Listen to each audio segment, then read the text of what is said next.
अस्सलाम वालेकुम दोस्तों। आज की इस वीडियो में हम आपको बताएंगे म्यो कौम में कौन कौन से रस्म व रवाज हैं और कौन से किस वक्त इस्तेमाल होते हैं। इन रस्म व रवाज के नाम मेवाती में बताएंगे और उनकी छोटी छोटी तफसीलात आपको साथ साथ बताते जाएंगे। सबसे पहले सगाई, मंगनी को कहते हैं। ब्याह शादी या शादी के पैगाम को कहा जाता है। तेल, शादी के पैगाम के बाद नाई बिटिया वालों के हाथ तेल लेकर जाते हैं। निकाह, निकाह शरई को कहा जाता है। काजी निकाह पढ़ाने वाले को कहा जाता है। नेक, मुख्तलिफ कारिंदों कमीनों को इनका हक देना। मिलनी, लेग, बारात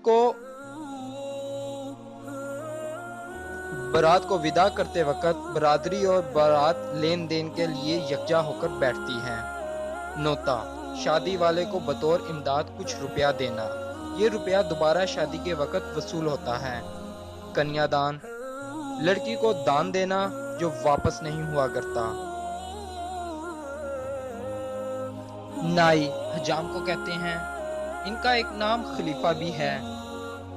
मिरासी, डोम को कहते हैं जो तारीफ और गीत गाते हैं या पैगाम रसानी का काम करते हैं।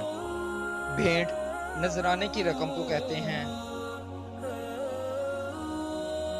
गोद, दुल्हन जब दुल्हा के घर पहुंचती है तो इसका देवर इसकी गोद में बैठता है और कुछ दान लेता है। धरी, 400 रुपए की एक धड़ी होती है। बावनी, 52 रुपए की एक बावनी कहलाती है। चाला, लड़की की रुखसती को कहते हैं। झगड़ा, कोई औरत अगर पहले खावंद की मौजूदगी में निकाह कर ले तो बरादरी फैसले में जो रुपया दिलाती है इसे झगड़ा कहते हैं। दुल्हा ससुराल के घर जाता है तो औरतें इसको नजराना देती हैं। नट भाट, कमालात दिखाने या तारीफ करने वाले को कहते हैं। जगह, कबीशर को कहते हैं जो हंसावली लिखता है। मांडा जगाना, शादी के फौरन बाद समधी यानी दुल्हा का बाप अपने समधी यानी दुल्हन के बाप से मिलने आता है। समधवलों आपस में समधन मिलती हैं और लेन देन करती हैं।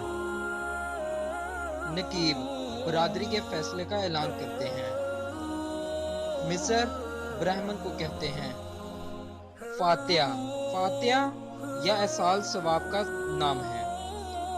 खेत या गुड़वा, बारात का जिस जगह इस्तकबाल किया जाता है इसे खेत या गुड़वा कहते हैं और वहां कुछ रुपया पैसा दूल्हा को दिया जाता है।